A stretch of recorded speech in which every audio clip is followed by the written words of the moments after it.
October brought a lot of insight into what's most important to our viewers, and you guys really seem to like these bingo book projects.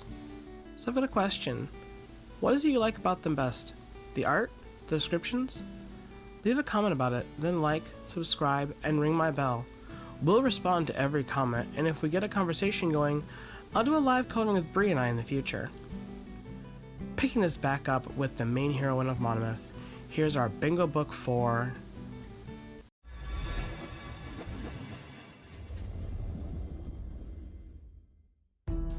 Meline Rose. Element Water. Zodiac Sagittarius. December 16th, 1288. Blood type B.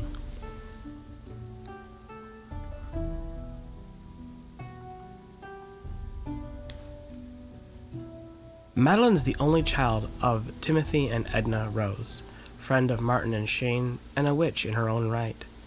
She's known by her striking blue clothes, which were very uncommon at the time, and never so brilliant. Blue here is a color that represents wisdom, magic, water, and peace. And throughout the story she becomes the harmony that holds her friends together through many hardships. I doubt even the end of the world could stop Meline in her pursuit of truth, love, and togetherness. Her long black hair and peridot eyes are quintessential of the witches in her coven, and she gets them from her mother, Edna. But in terms of design, it's actually the opposite. Martin and Meline were originally designed in tandem to each other, with Madeline's original inspiration being that of Fairuza Balk from the Adam Sandler movie Waterboy, where she played Vicky Valancourt, with the witchy elements inspired later by Nancy Downs from The Craft. And this was all the way back in 1999, so these movies were considered new, and her next inspiration hadn't even debuted in film yet. In 2009, Tales of Atonement Reunited was getting ready to be published, and many of the characters received updated designs and attention.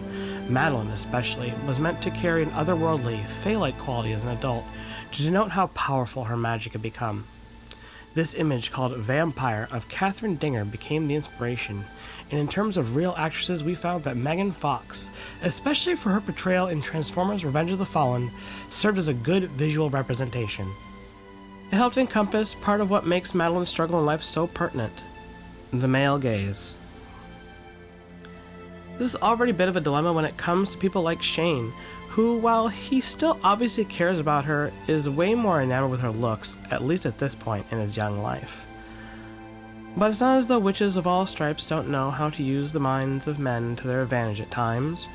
Remember that part of a witch's allure is her sensuality. Because of this, the Frost Coven likes to employ a sort of glamour magic. Oh, what does that mean? Well, it's pretty simple. Glamour, in archaic terms, is just another word for magic. But we're talking about spells that are designed to be flashy and showy, an attractive or exciting quality that makes certain people or things seem more appealing. So they make themselves more attractive, sort of like the opposite of the hag mode that we covered on Halloween. It's not too much, just an extra sprinkling of magic that provides a boost to their charisma modifier, and usually throws people off who might otherwise distrust her. Think about that when Imel has thoughts like, why is Meline so likable? Or Shane says things like, he's never seen a girl like her before. That's the magic at work. Is this something Meline does consciously? Actually, no. In fact, she's not even aware this sort of magic exists on her. She's much too busy climbing trees, delving caves, or running with other children, and even in her later life, she's too busy finding beauty in her memories and in the world around her to be much concerned with her own. Meline came to Alden with her parents following her mother's exile and quickly found herself at home with the Highland natives. She's always been one to be a little more rough and adventurous, even to the point of contention between her and her mother. Oddly enough, my daughter makes similar trouble. Try as I might to make her a lady, she defies me at every turn. I love to travel. I love to explore, and so do they. It's far better than me doing it on my own, isn't it? I have no intention of just being a homemaker for the rest of my life. I'm going, Mother.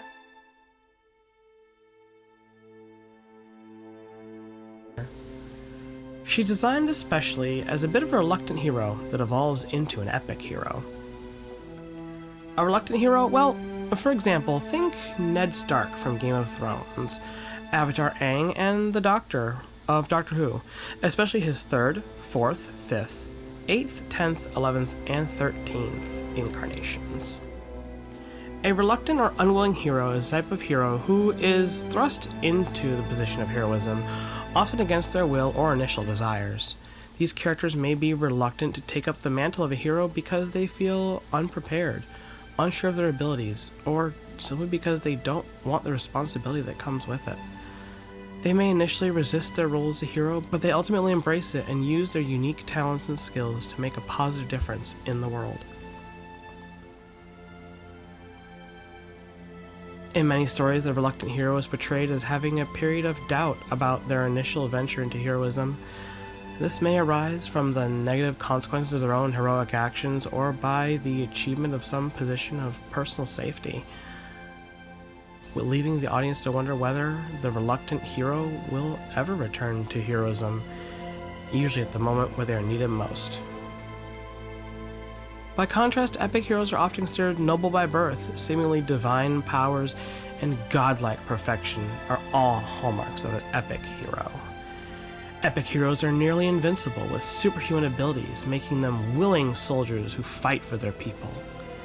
Epic heroes can be found in mythology, Hercules, and superhero comics alike, like Superman.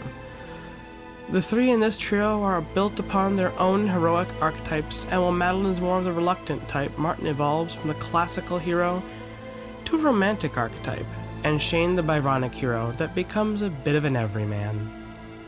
But we'll go into that later. Heroism is a key point of monomyth as it represents the hero's journey, and that's why it's important that each one of them is a hero in their own right.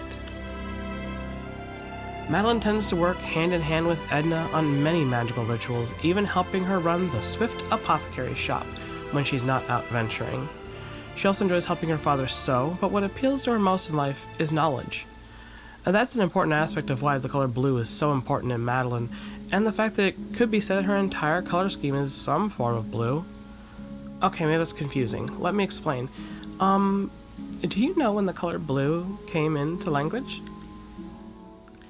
We can actually go back to ancient Greece with Homer and the Iliad, or the Odyssey, and see that he had a habit of describing the sea as wine dark, which is a strange description that has left many people just as confused as I was for a long, long time. In fact, a 19th century British Prime Minister named William Gladstone went so far as to suggest that Homer and its contemporaries were all partially colorblind, a theory later built upon by German ophthalmologist Hugo Magnus that ancient Greeks were somehow less evolved than contemporary Europeans. Magnus was well known for his intensive study of colorblindness and color sense, and at the time, Charles Darwin's The Origin of the Species had become popular for academics, and evolution was being weighed against all the possible historical understandings of the time. Which is really just something we do when we find new sciences. It doesn't really matter what it's pertaining to. It could be about color blindness, it could be about gender. So while people in the Homeric period could supposedly only distinguish between red, orange, and yellow by the 19th century, the European eye was able to see blue and violet. But that didn't seem the case for non-European eyes, so it couldn't be a natural progression of human eyesight, could it? So on Murray Island, in today's Queensland, Australia, the native inhabitants, that's a hard word, Paupo-Austronesians, described even the sky at noon as a shade of black, not blue. Rather than ascribing a lack of intelligence to these people, Israeli linguist Guy Deutscher speculated that this was because of culture. The language of Homer, as well as the Meriam people of Murray Island, simply did not have a color for blue. And this is true for medieval culture as well. The word blue comes from the 13th century Old French meaning sky-colored, pale, lead-colored, and the Proto-Indo-European words meaning blonde, yellow, shine, flash, and burn. So does that mean that some people may necessarily use the same words to describe Martin's hair color with Madeline's dress? I mean, it's possible.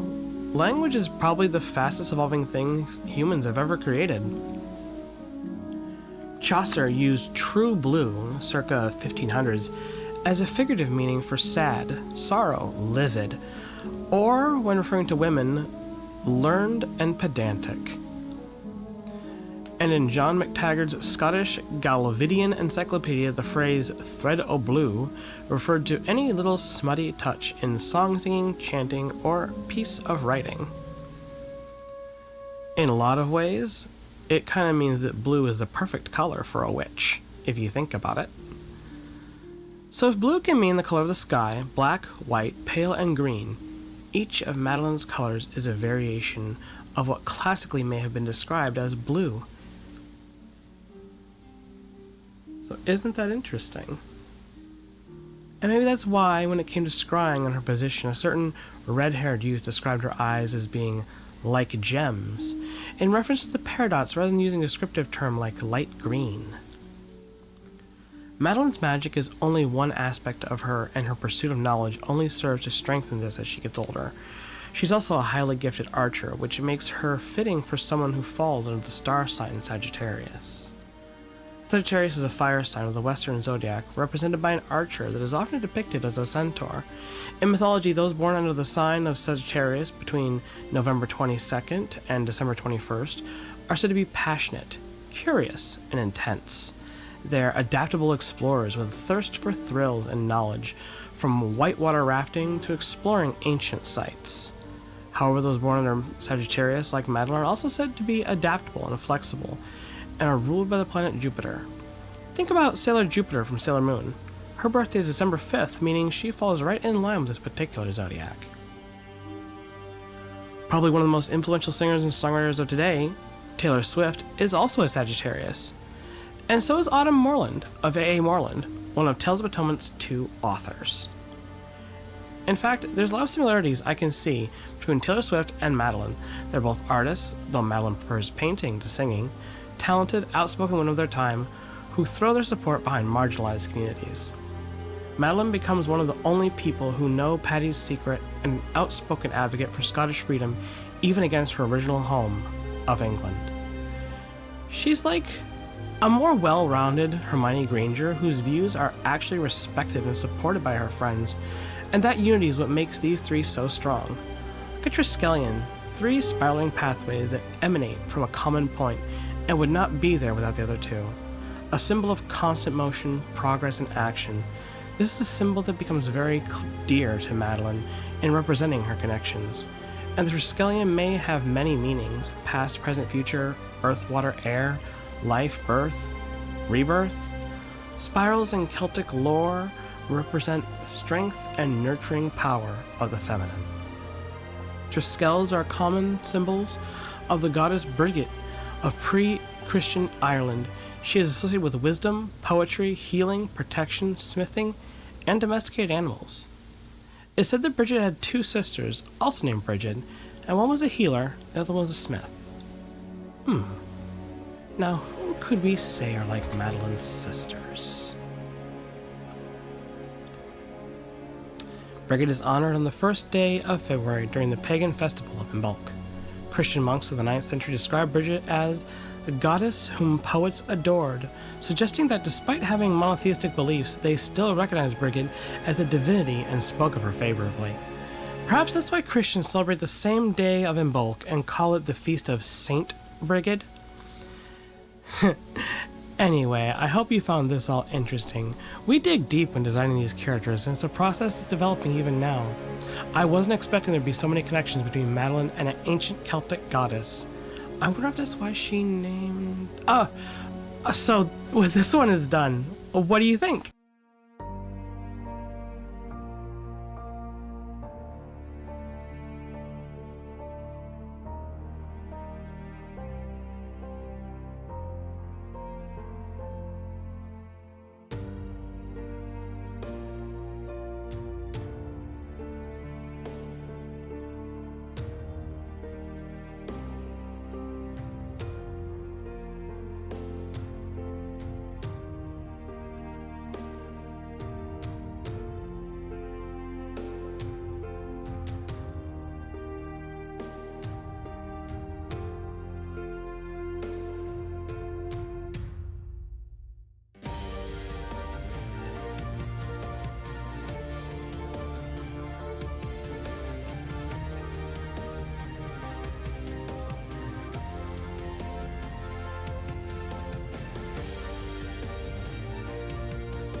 There was definitely some good vibes from this project. I just love her expression and pose. Shalak does really great work, so his Fiverr link is down in the description. If you liked this, let us know. We're always looking for comments, likes, and new subscribers, because that gets us closer and closer to YouTube's top page. We recently hit 100,000 views and 2,500 subs, and that's honestly blowing my mind. Bree talked me into doing something a little unusual, but, well, you'll see coming up. Consider Patreon, as you can get access to the Monomyth comic, special projects not available for YouTube, and even the full story. You can read about the tales of Madeline, Martin, and Shane that won't be available for months in comic format. Not to mention a special shout out at the end of each video, like Shadow Fox, Arya Gamari, Charles Tam, Jace Morland, and Wandare Lumen. Thanks everyone, and see you next week.